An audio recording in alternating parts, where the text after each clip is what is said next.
ऋषिगण, अपना अपना स्थान ग्रहण करें।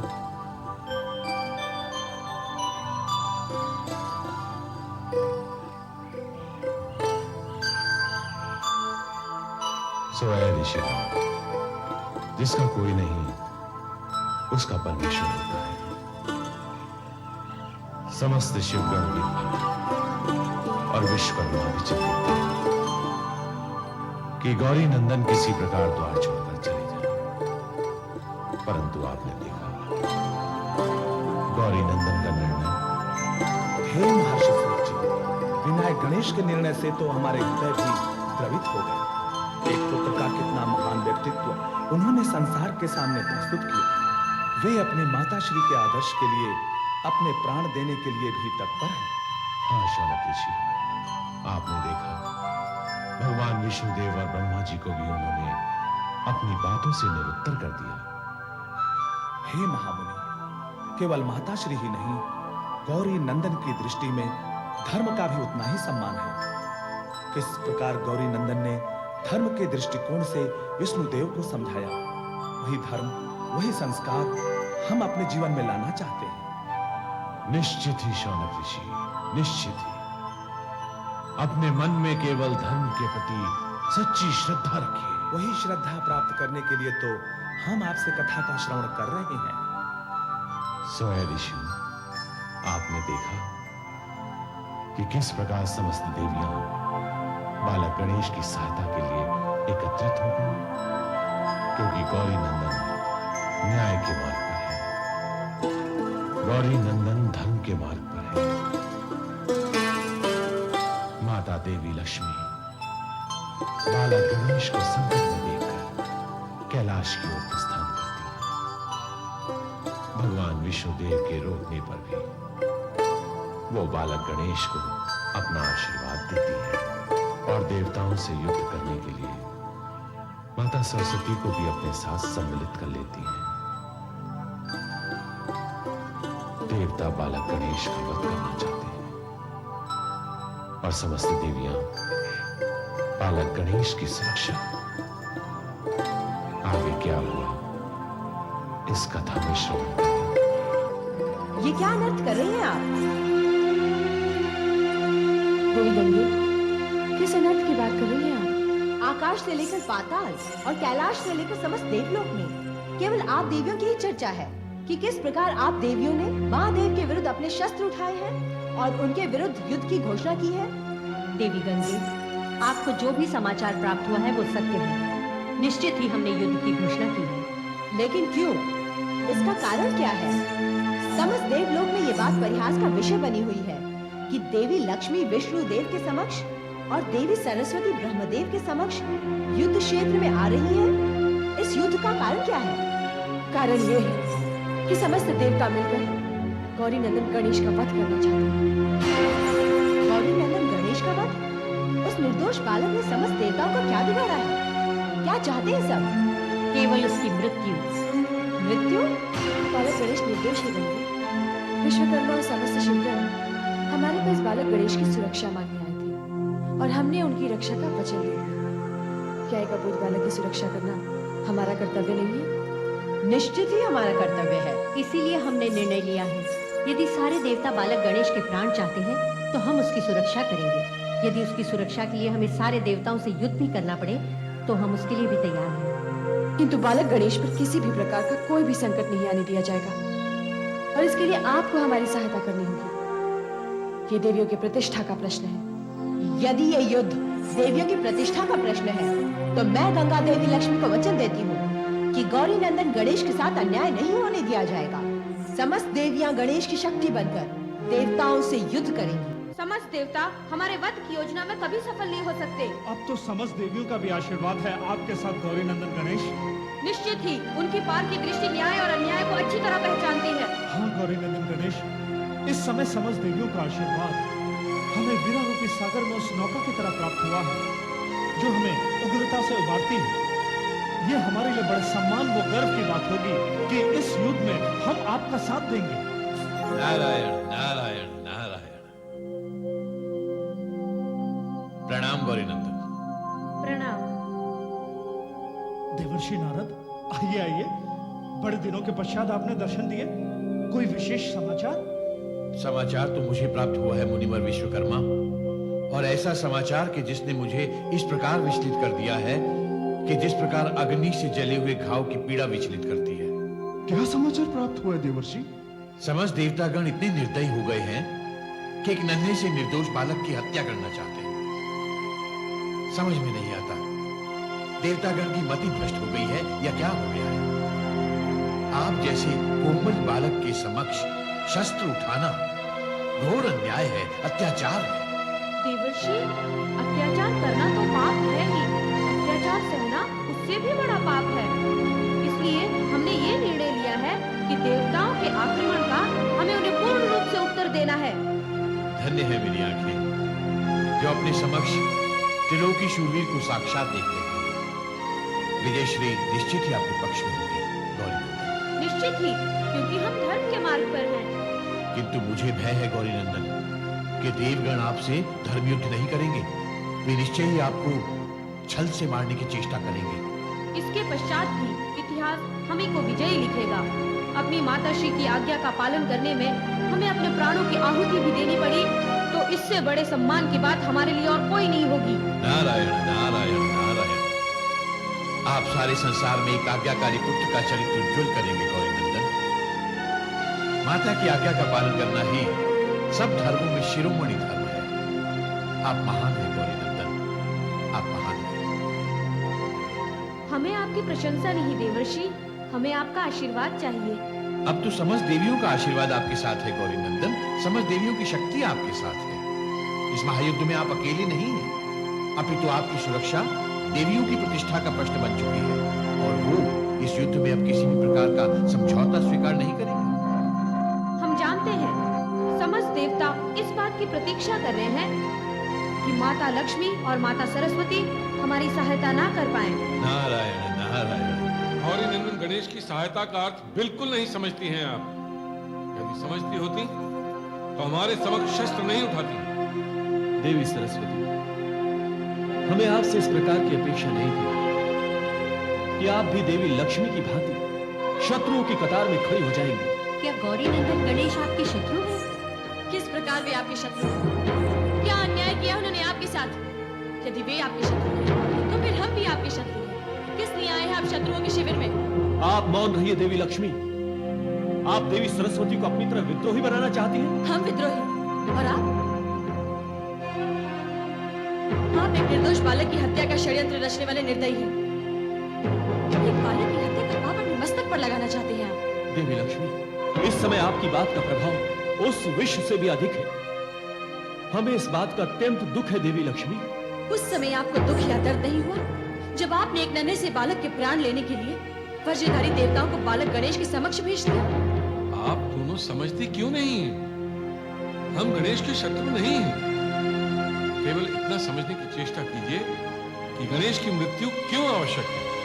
इसके अतिरिक्त देवी पार्वती ने बालक गणेश को अपनी कोख से जन्म नहीं दिया, बल्कि उस बालक की रचना की।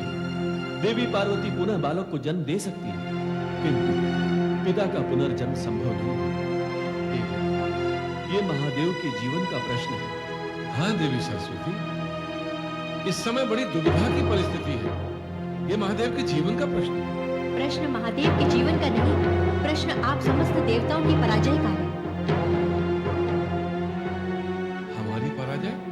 जी हाँ, आपकी पराजय। इंद्रदेव जिस प्रकार समस्त देवताओं के साथ उस बालक गणेश से युद्ध में पराजित हुए हैं, आप सब उस पराजय का प्रतिशोध लेना चाहते हैं। हम प्रतिशोध लेना नहीं चाहते देवी सरस्वती। हम आपको पुनः समझाने आए हैं कि बालक गणेश की मृत्यु क्यों आवश्यक है। यदि आप समस्त देवियां बालक गणेश की सहायता करेंगी तो किसी भी परिस्थिति में बालक गणेश की मृत्यु संभव नहीं है। पर हम वचनबद्ध हैं, बालक गणेश से हमारी सहायता कभी नहीं वापस ली जाएगी। और यदि आप समस्त देवता युद्ध का निर्णय कर ही चुके हैं, तो आपको यहाँ नहीं बल्कि रण क्षेत्र में आने की आवश्यकता है। ये आप समस्त देवियों का अंतिम निर्णय है? जी हाँ, ये हमारा अंतिम निर्णय है।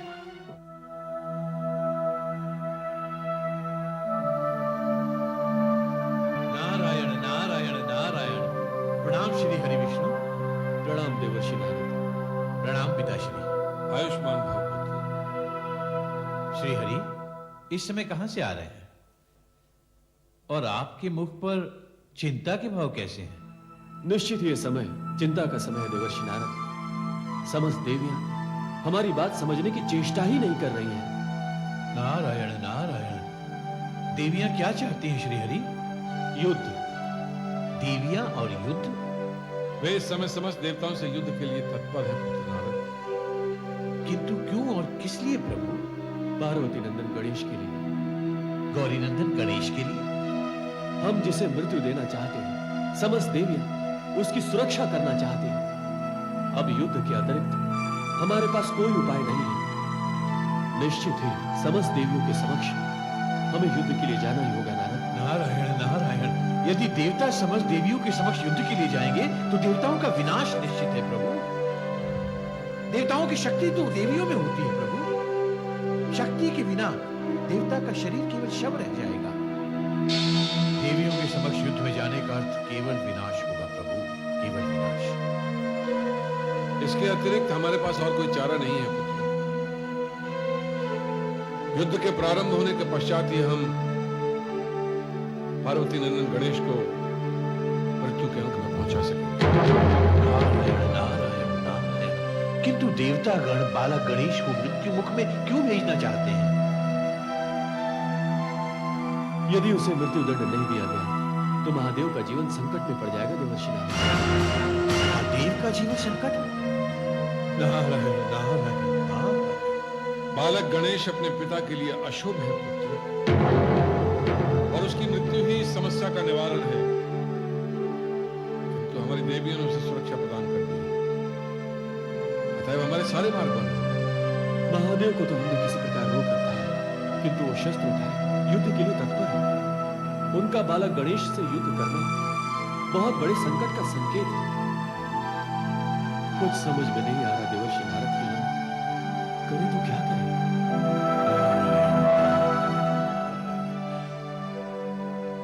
बालक गणेश को मृत्यु मुख में पहुंचाने का एक उपाय है श्रीहरि। शीघ्र बताइए देवर्षि नारद, क्या है? सूर्य पुत्र शनिदेव। सूर्य पुत्र शनिदेव? जी हाँ, यदि आप समस्त देवता शनिदेव के पास जाकर विनती करें कि वे एक बार बालक गणेश पर अपना दृष्टिपात करते हैं। नारायण नारायण। बालक गणेश का विनाश भी हो जाएगा और आप देवताओं को बिना युद्ध किए ही देवियों को विजय भी प्राप्त हो जाएगी। पुत्र नारद का सुझाव तो बहुत उत्तम है। इसका अर्थ ये हुआ देवर्षि नारद कि हमें इस युद्ध में शनिदेव की भी सहायता प्राप्त करनी पड़ेगी। नारायण नारायण। शनिदेव की दृष्टि से कौन बच पाया है प्रभु? शनिदेव की दृष्टि से तो इंद्रदेव भी नहीं बच पाए। इंद्रदेव तो इंद्रदेव, स्वयं महादेव भी शनिदेव की दृष्टि से नहीं बच पाए। बालक गणेश की मृत्यु का कारण शनिदेव ही बन सकते हैं। हम यही चाहते थे संहार का असुर, हम यही तो चाहते थे। ऋषि नारद ने हमारा कार्य और भी सरल कर दिया। उन्होंने देवताओं को शनि देव का मार्ग दिखाकर उनका बिल्कुल सही मार्गदर्शन किया है। हाँ गुरुदेव, और हम तो केवल गणेश की मृत्यु के अभिलाषी हैं। शनि देव की एक दृष्टि, मात्र एक दृष्टि संहार का असुर गणेश के विनाश के लिए पर्याप्त है।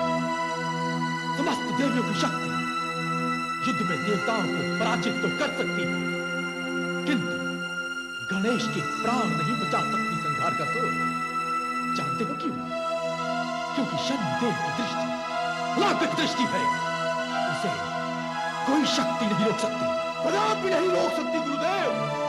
संभवतः इस युद्ध का परिणाम बड़ा ही विनाशकारी होगा, क्योंकि समस्त देवियां भी शनि देव की शक्ति से भली भांति परिचित होंगी। निश्चित ही संहार का असुर निश्चित ही ये वही शनिदेव है जिसकी दृष्टि से तो स्वयं महादेव भी संकट में आ गए थे। जब देवियों को यह समाचार प्राप्त होगा कि युद्ध में देवताओं के साथ शनिदेव भी है, तो वे निश्चित ही प्रकोप में आ जाएंगे। प्रकोप में। ये क्या अनर्थ करके आ रहे हैं आप? ये क्या किया आपने? ये अज्ञात होने के पश्चात की समस्त देवियां गौरीनंदन गणेश के पक्ष में हैं। गौरीनंदन गणेश का साथ दे रही है और आप इतना बड़ा विश्वासघात करके चले आए। नारायण नारायण नारायण, कौन सा विश्वासघात किया है मैंने देवी? आप ये कैसा आरोप मुझ पर लगा रही हैं? आरोप नहीं, हम सत्य कह रहे हैं। हमें आपके चरित्र से इस प्रकार की आशा नहीं थी। आप क्या समझते हैं हमें आपका कोई समाचार नहीं मिलेगा? किंतु देवी लक्ष्मी, मेरा अपराध क्या है? क्या ये अपराध नहीं कि आप समस्त देवताओं को हमसे युद्ध करने के लिए शनिदेव का मार्ग दिखा कर आ रहे हैं? क्या आपकी दृष्टि में सत्य असत्य, धर्म अधर्म, न्याय अन्याय कुछ नहीं? क्या आप नहीं जानते कि गौरी नंदन गणेश का साथ हम देवियां क्यों दे रही हैं? केवल इसलिए नहीं कि वे देवी पार्वती के पुत्र हैं, बल्कि इसलिए कि वे धर्म और न्याय के मार्ग पर हैं। कदाचित आप सत्य कह रही हैं देवी। मुझसे बहुत बड़ा अपराध हो गया है, मुझे क्षमा करें, मुझसे बहुत बड़ी भूल हो गई है। मैंने ही निसंदेह समस्त देवता गण को परामर्श दिया था कि वो शनिदेव की सहायता प्राप्त करें। शनिदेव के इस युद्ध में प्रवेश करने का अर्थ जानते हैं आप? हमारे और शनिदेव के बीच शत्रुता की नींव।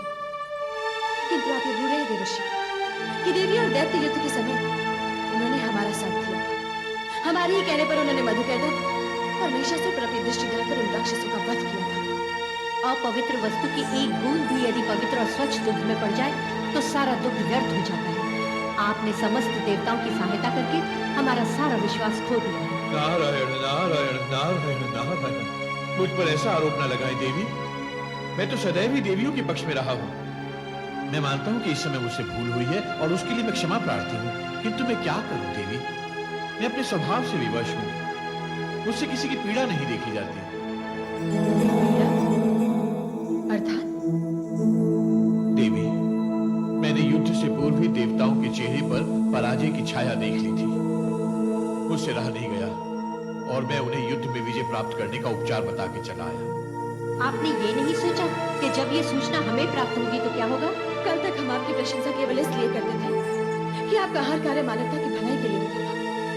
आपके हर कार्य का परिणाम मंगलकारी ही सिद्ध होता था। किंतु आपकी इस बात ने हमें बहुत निराश किया है देवर्षि। मैं आपकी बात को अनुभव कर सकता हूँ देवी। अपने अपराध को स्वीकार करने में ही उसका प्रायश्चित है। अब यदि आप समस्त देवतागण का मार्गदर्शन करने आए हैं तो इसका निवारण भी आप ही को करना होगा। मैं आपके आदेश का अभिलाषी हूँ देवी। आदेश ने मुझे क्या करना होगा? निश्चित ही समस्त देवतागण शनिदेव के समक्ष सहायता के लिए जाएंगे। किंतु क्या देवी? किंतु आप उनसे पहले वहां पहुंचकर शनिदेव को इस बात के लिए विवश करेंगे कि वे देवताओं का साथ न दें।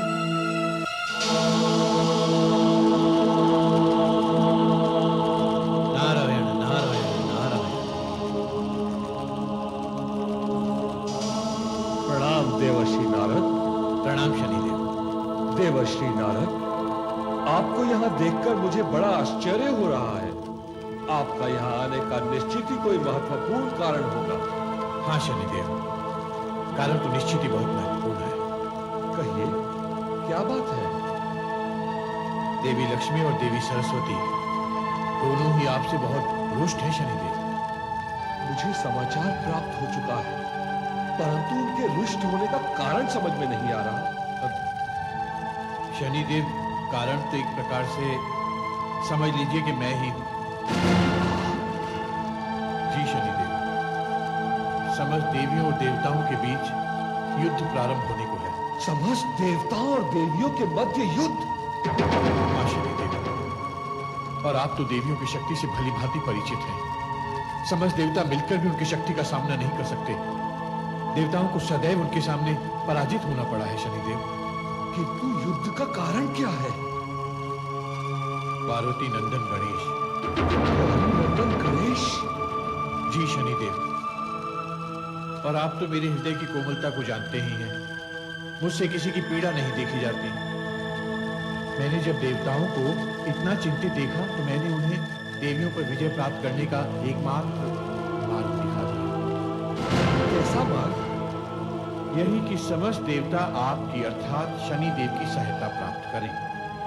युद्ध का कारण है गणेश। यदि गणेश पर आपने अपना दृष्टिपात कर दिया तो उसका विनाश तो वैसे ही हो जाएगा। और देवता बिना युद्ध किए ही देवियों पर विजय प्राप्त कर लेंगे। अर्थात समस्त देवियां गौरीनंदन गणेश के पक्ष में है। जी हाँ शनिदेव, और इसीलिए समस्त देवतागण निश्चित ही आपके पास सहायता प्राप्त करने के लिए आएंगे।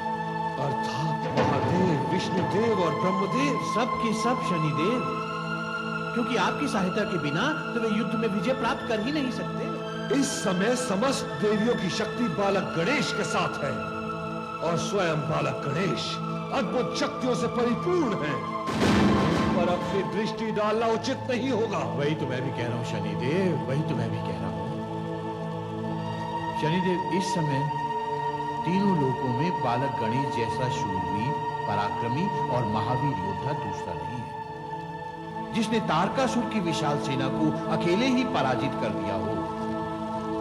यमदेव, अग्निदेव और इंद्रदेव जैसे बलिष्ठ योद्धाओं को यूं रणभूमि छोड़ने पर विवश कर दिया हो, उसका सामना कौन कर सकता है।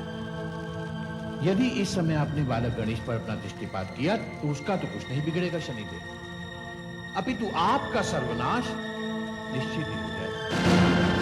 गौरीनंदन गणेश पर इस समय अपनी दृष्टि डालना वैसे भी संभव नहीं है।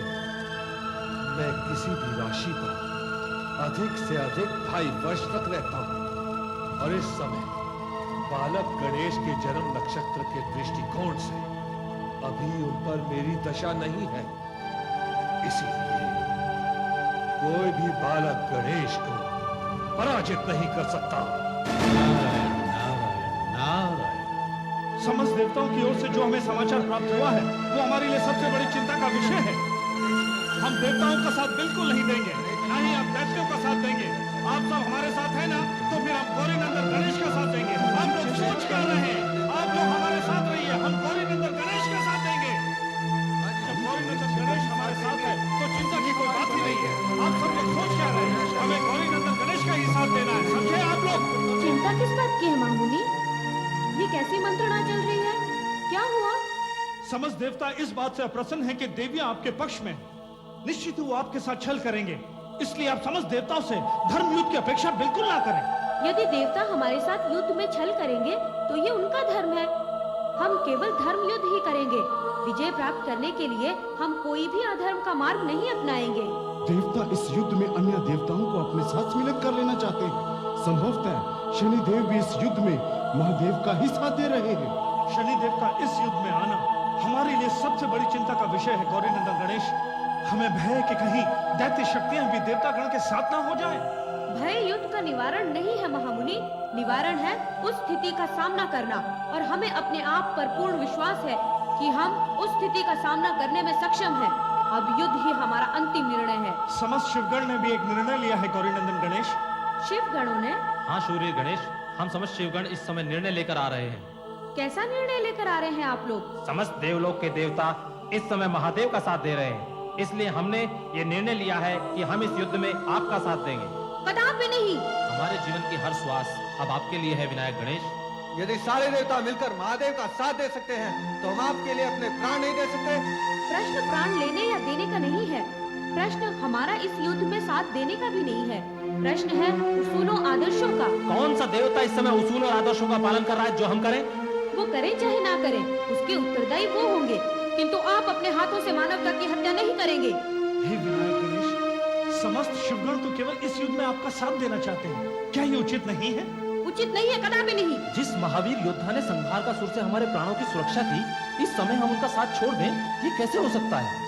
हम महादेव का नहीं, आपका साथ देंगे।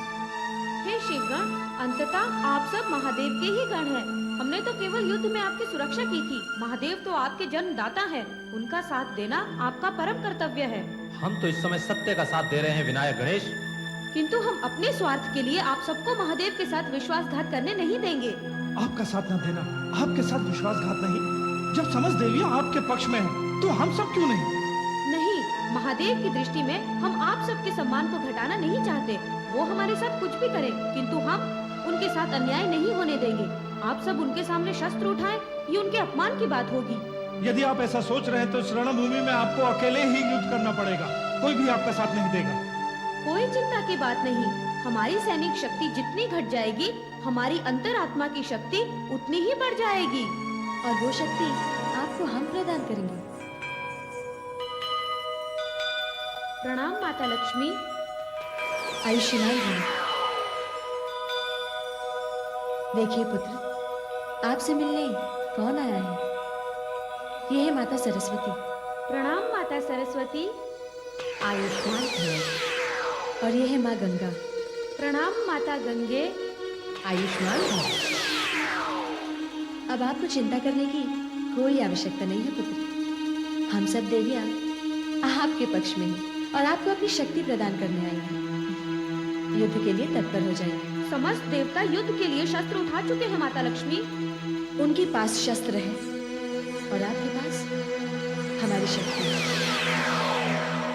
देवियों के भय से इस युद्ध को टाला नहीं जा सकता श्री हरि। देवियों ने उस दंड बालक को सुरक्षा देकर अपने विनाश को आमंत्रित किया है। विनाश को आमंत्रण तो हम देंगे यदि ऐसी स्थिति में देवियों के समक्ष युद्ध के लिए जाएंगे।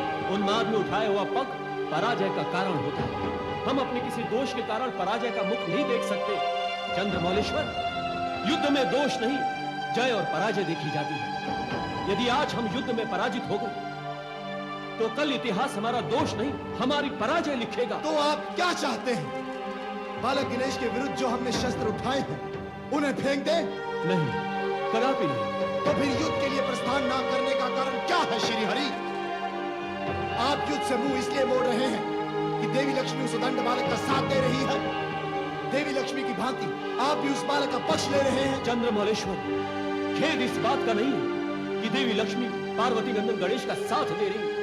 खेद इस बात का है कि आप मुझ पर आरोप लगा रहे हैं। खेद इस बात का है कि स्वामी भक्ति का मेरे पास कोई प्रमाण नहीं है। देवाधिदेव, ये क्या अनर्थ कर रहे हैं आप? श्री हरि पर आरोप लगा रहे हैं। नारायण तो देवी लक्ष्मी को भी युद्ध की चेतावनी देकर आ रहे हैं। यदि युद्ध की चेतावनी देकर आ रहे हैं तो युद्ध के आरंभ में यह विघ्न कैसा? महादेव का कहना भी उचित है। यदि आक्रमण में देर हुई तो हमारे शत्रु को संभलने का अवसर मिल जाएगा और उनका साहस और भी बढ़ जाएगा। हम अतिशीघ्र उस बालक से अपनी पराजय का बदला लेना चाहते हैं। इसका तात्पर्य यह हुआ कि आप समस्त देवता चंद्रमौलेश्वर के लिए नहीं बल्कि अपनी पराजय का बदला लेने के लिए युद्ध करना चाहते हैं। और जिस युद्ध के पहले स्वार्थ सम्मिलित हो तो उसमें विजय कैसे प्राप्त होगी? विजय प्राप्त हो या ना हो, अब आप हमारा निर्णय सुन लीजिए श्री हरि। युद्ध में हमारे साथ कोई नहीं जाएगा, केवल हम जाएंगे, केवल हम। अनर्थ हो जाएगा चंद्रमौलेश्वर, अनर्थ हो जाएगा यदि समस्त देवता आपके साथ नहीं जाएंगे। आप जानते हैं वो बालक कौन है? तीनों लोगों में उस बालक जैसा कोई दूसरा शूरवीर नहीं। आपके अनुसार तो हमें बालक गणेश से युद्ध करना ही नहीं चाहिए।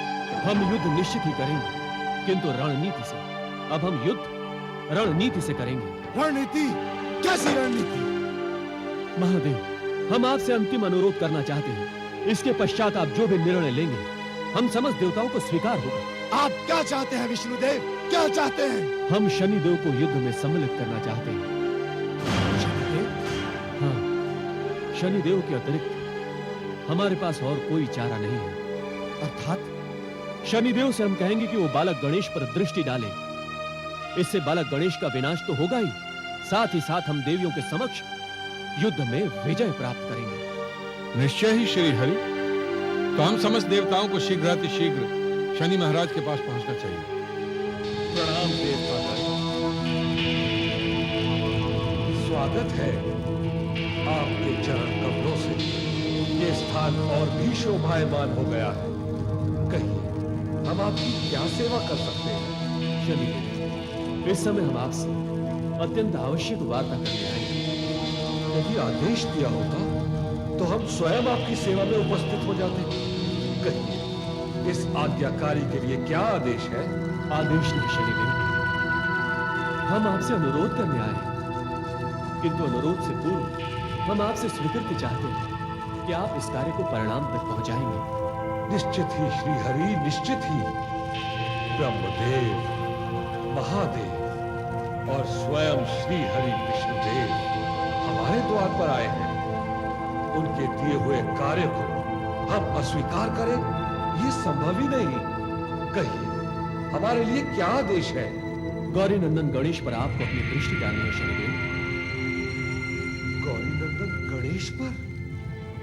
क्या बात है, आश्चर्यचकित क्यों हैं? हम गौरी नंदन गणेश का विनाश चाहते हैं। यदि आप गौरी नंदन गणेश पर अपनी दृष्टि डाल देंगे तो निश्चित ही उनका विनाश हो जाएगा और हम समस्त देवगण बिना युद्ध किए ही विजयी हो जाएंगे। गौरी नंदन गणेश का विनाश हो या न हो, शनि देव का विनाश अवश्य हो जाएगा। आपका विनाश? ये आप क्या कह रहे हैं शनिदेव? हे श्री हरि विष्णुदेव, ये मेरे वश की बात नहीं है। यदि इसके अतिरिक्त और कोई कार्य हो तो आदेश करें। शनिदेव, आप जाने से पूर्व ही अपनी विवशता क्यों प्रकट कर रहे हैं? रहने दीजिए श्री हरि, हमें इनकी सहायता की कोई आवश्यकता नहीं है। रुष्ट न हो महादेव, रुष्ट न हो। मैं इस समय विवश हूं। समस्त देवियों की शक्ति गौरी नंदन गणेश के साथ है और स्वयं गौरी नंदन गणेश की दृष्टि में इतनी उत्तेजना है कि वो मेरा सर्वनाश कर देगी। ये तो बड़ी जटिल समस्या उत्पन्न हो गई। क्या इसका कोई निवारण नहीं है? हम तो बड़ी आकांक्षा और अभिलाषा से आए थे आपके पास, किंतु आपने हमें निराश कर दिया शनिदेव। हे विष्णुदेव, गौरी नंदन गणेश के विनाश का एक ही उपाय हो सकता है। वो क्या उपाय है शनिदेव? मैं अपनी दृष्टि महादेव के त्रिशूल पर डाल सकता हूं। हमारे त्रिशूल पर? अर्थात जब आप समस्त देवता बालक गणेश से युद्ध करेंगे तो मेरी दृष्टि महादेव के त्रिशूल पर होगी और मेरी दृष्टि का परिणाम ये होगा कि महादेव जिस समय अपना प्रहार बालक गणेश पर करेंगे वो प्रहार विफल नहीं होगा। उस प्रहार से बालक गणेश की मृत्यु निश्चित है। नारायण नारायण, अनर्थ हो गया देवी, अनर्थ हो गया। अनर्थ? कैसा अनर्थ देवर्षि नारद? संभवतः अब आप देवियां गौरी नंदन गणेश के प्राणों की सुरक्षा नहीं कर पाएंगी देवी। क्या ये समस्त देवताओं की हमें चुनौती है? नारायण नारायण, देवी आप चाहें तो इसे चुनौती समझें, किंतु गौरी नंदन गणेश को बचाना अब आपके लिए भी संभव नहीं। ये आप किस प्रकार हमसे कायरों की तरह वार्ता कर रहे हैं? क्या आप हमारी शक्ति से परिचित नहीं हैं? नारायण नारायण, प्रश्न आपकी शक्ति का नहीं है देवी। तो फिर किसका है? किस प्रकार कहूं, मेरी तो कुछ समझ में नहीं आ रहा देवी। बात क्या है देवर्षि नारद? आप इतने चिंतित क्यों हैं? कौन है वो दंड जो बालक गणेश के प्राण लेने की चेष्टा कर रहा है? उत्तर दीजिए। ऐसी क्या बात व्यक्त हुई है जिसे आपने अनर्थ कहा? शनिदेव देवी लक्ष्मी, शनिदेव। जी हाँ देवी लक्ष्मी, शनिदेव ने समस्त देवताओं को इस युद्ध में उनका साथ देने की प्रतिज्ञा की है। अर्थात वो अपनी दृष्टि गौरी नंदन गणेश पर डालेंगे? नहीं देवी, उन्होंने समस्त देवताओं को इससे भी बड़ा वचन दिया है जिसके कारण बालक गणेश का बचना असंभव है। क्या वचन दिया है उन्होंने समस्त देवताओं को? देवी, जब समस्त देवताओं ने उनसे बालक गणेश पर दृष्टि डालने की बात कही तो उन्होंने उत्तर दिया कि नहीं, अभी बालक गणेश पर दृष्टि डालने का समय नहीं है। किंतु क्या देवर्षि नारद? किंतु वो अपनी दृष्टि कदाचित उस शस्त्र पर अवश्य डाल देंगे जिस शस्त्र से बालक गणेश पर प्रहार किया जाएगा, और शस्त्र पर शनि की दृष्टि होने के कारण उसका प्रभाव कभी विफल नहीं होगा, और प्रभाव विफल न होने का अर्थ है गौरी नंदन गणेश की मृत्यु। इस युद्ध में सुरक्षित अब शनिदेव भी नहीं रहेंगे। आपके द्वारा संदेश भेजने के पश्चात भी उन्होंने हमारे प्रस्ताव को स्वीकार नहीं किया। नारायण नारायण, इसी बात का तो खेद मुझे भी है देवी कि उन्होंने ऐसा क्यों किया। वो तो बालक गणेश पर भी अपनी दृष्टि डाल देते किंतु विवश थे, क्योंकि बालक गणेश अपने जन्म नक्षत्रों के दृष्टिकोण से अभी उनकी दशा में नहीं है। तो फिर उन्होंने शस्त्र पर अपनी दृष्टि डालने का वचन क्यों दिया? इसलिए कि शस्त्र सदैव लोहे का होता है देवी, और लोहे में ही शनिदेव विद्यमान रहते हैं। इसलिए जब युद्ध होगा तो शनिदेव की दृष्टि लोहे के शस्त्र पर ही रहेगी, और शनि का दृष्टिधारी वही शस्त्र बालक गणेश की मृत्यु का कारण बनेगा।